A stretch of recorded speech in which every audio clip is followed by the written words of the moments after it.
ಜೀವನದಲ್ಲಿ ಒಂದಾದ್ರೂ ಗಿಡ ನೆಡಿ. ಯಾಕಂತಂದ್ರೆ ಇದು ಕೋಟ್ಯಾಂತರ ಜೀವಿಗೆ ಆಶ್ರಯ ಕೊಡುತ್ತೆ. ಸೊ ನಾವು ಒಬ್ರಿಗೆ ಹೆಲ್ಪ್ ಮಾಡೋದ್ರಿಂದ ಅದರಿಂದ ಅವರು ನಮ್ಮ ನೆನಪಿರೋರ್ಗು ಮಾತ್ರ ತಲೆಲಿಕ್ಕತ್ತಾರೆ. ನಮ್ಮಿಂದ ಏನಾರು ಅವ್ರಿಗೆ ಹರ್ಟ್ ಆಯ್ತಂದ್ರೆ ಅದನ್ನ ಮರಿತಾರೆ.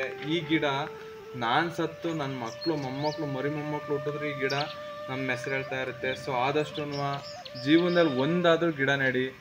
ನೀವು ಹಾಕೋ ಆ ಒಂದು ಗಿಡದಿಂದ ನಮ್ಮ ಪರಿಸರ ಚೆನ್ನಾಗಿರುತ್ತೆ. ಮತ್ತು ಈಗೇನು ನಾವು ಓಝೋನ್ ಲೇಯರ್ ಡಿಪ್ಲೀಷನ್ ಅಂತ ಕರಿತಿದ್ದೀವಲ್ಲ ಅದು ಸರಿಯಾಗುತ್ತೆ. ಮತ್ತು ಮಳೆ ಬೆಳೆ ಈ ಎನ್ವೈರನ್ಮೆಂಟ್ ಬದಲಾವಣೆ ಆಗ್ತಿದೆಯಲ್ಲ, ಕ್ಲೈಮೇಟ್ ಚೇಂಜ್ ಆಗ್ತಿದೆಯಲ್ಲ, ಅದೆಲ್ಲ ಕಂಟ್ರೋಲ್ ಆಗುತ್ತೆ. ಸೊ ಆದಷ್ಟು ಜೀವನದಲ್ಲಿ ನೀವು ಸಾಯೋದ್ರೊಳಗೆ ಒಂದಾದ್ರು ಗಿಡ ನೆಡಿ.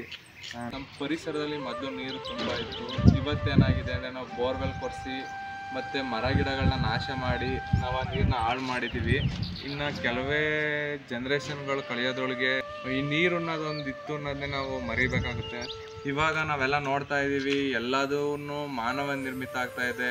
ಎಲ್ರೂ ಸಹ ಪರಿಸರದ ವಿರುದ್ಧ ಹೋಗ್ತಾ ಇದ್ದೀವಿ.